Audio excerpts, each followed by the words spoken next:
An engine is attached to a wagon through a shock absorber of length 1.5 meter. The system with a total mass of 40,000 kg is moving with a speed of 72 km per hour. When the brakes are applied to bring it to rest, in the process of system being brought to rest, the spring of the shock absorber get compressed by 1 meter. Summary क्या है? Summary ये है कि एक engine है और एक wagon है।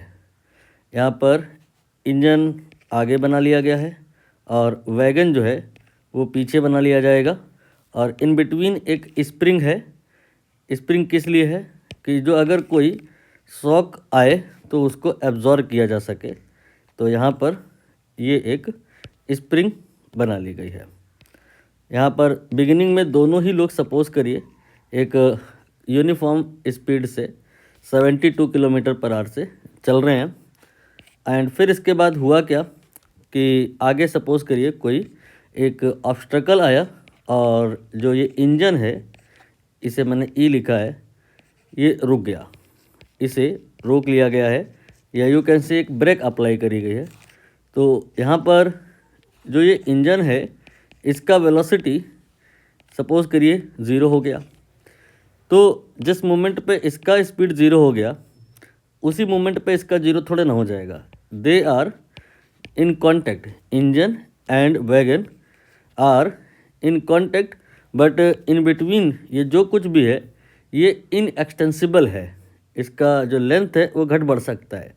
इसकी वजह से होगा क्या कि इसकी जो स्पीड है इमीडिएट 0 नहीं होगी, होने में कुछ टाइम लगेगा, और ये हमारे लिए अच्छा भी है। तो वैगन के अंदर के जो लोग हैं उनको यहाँ पर जो ये इम्पल्स आएगा, ये जो मोमेंटम में चेंज आएगा, ये एकदम से महसूस नहीं होगा। तो यहाँ पर इसी को कहा जाएगा कि इस स्प्रिंग ने शॉक एब्जॉर्ब कर लिया है। और आगे कहा गया है कि यहाँ पर इसकी जो स्पीड 0 होगी वो एकदम से तो होगी नहीं, इसको होने में कुछ समय लगेगा। तो यहाँ पर जो काइनेटिक एनर्जी में लॉस हुआ है 90% ऑफ द एनर्जी ये इसके नीचे फ्रिक्शन है वहाँ चली गई है। बाकी जो 10% है वो इस स्प्रिंग के द्वारा एब्जॉर्ब कर ली गई है। बताना क्या है? स्प्रिंग का spring constant. I hope question part आपको क्लियर हुआ होगा। क्वेश्चन पार्ट मोटे मोटे तौर पे इतना है कि इसका जो इन टोटल काइनेटिक एनर्जी है वो काइनेटिक एनर्जी के 2 सेगमेंट हुए हैं। एक पार्ट यहाँ पर चला गया है, कहाँ पर? फ्रिक्शन में, और दूसरा पार्ट इस स्प्रिंग के अंदर। तो यहाँ पर हाफ mv² जो है ये माना जा सकता है कि 2 पार्ट में हुआ। एक पार्ट कहाँ पे गया? फ्रिक्शन में, और दूसरा पार्ट कहाँ पे गया? स्प्रिंग में। तो जो फ्रिक्शन में गया है, क्वेश्चन में कहा गया है वो हाफ mv² का 90% है, you can say 0.9 than half mv²। तो इससे आपको ये समझ में आ गया कि स्प्रिंग में कितना एनर्जी एब्जॉर्ब हुई है। तो स्प्रिंग की जो एनर्जी हो गई है दैट विल बी, इसमें से इसको घटा लीजिए, 0.1 multiplied by half mv² you can say will be the energy जो कि स्प्रिंग ने एब्जॉर्ब कर ली है। और स्प्रिंग ने एनर्जी को एब्जॉर्ब करके किया क्या है? स्प्रिंग जो है क्वेश्चन में कहा भी गया है कंप्रेस हो गई है। स्प्रिंग कितना कंप्रेस होगी ये बताना है। तो स्प्रिंग का जो एनर्जी होता है वो होता है, अगर कंप्रेशन x है तो होता है हाफ kx²। तो यहाँ पर जो एनर्जी स्प्रिंग ने एब्जॉर्ब करी है उसको हाफ kx² से इक्वेट करा दिया गया है। नाउ अब कुछ नहीं बचा है, कैलकुलेशन है ओनली। हाफ कैंसिल हो जाएगा।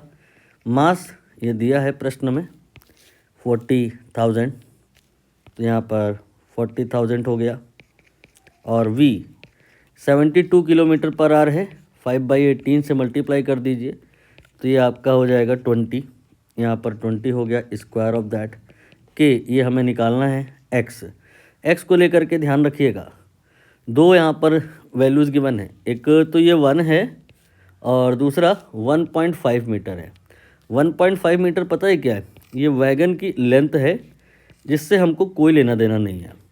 स्प्रिंग का जो एनर्जी होता है वो वैगन की लेंथ पे नहीं, स्प्रिंग में जो कंप्रेशन हुआ है उस पर डिपेंड करता है, और वो कंप्रेशन 1.0 यानी कि 1 मीटर है। तो यहाँ पर x की जगह पे 1 रख लिया जाएगा। और अब हम यहाँ पर कैलकुलेशन करेंगे कि कितना आएगा। ये आपका हो गया 4, और इसके बाद ये हो गया 10⁻3, और ये हो गया आपका 400। ठीक है, तो ये आपका 4 और 4 मिला के 16, और 10⁻3 इधर से, 2 इधर से, 10⁵। तो आंसर आ गया 16 then into 10⁵। Answer will be 16।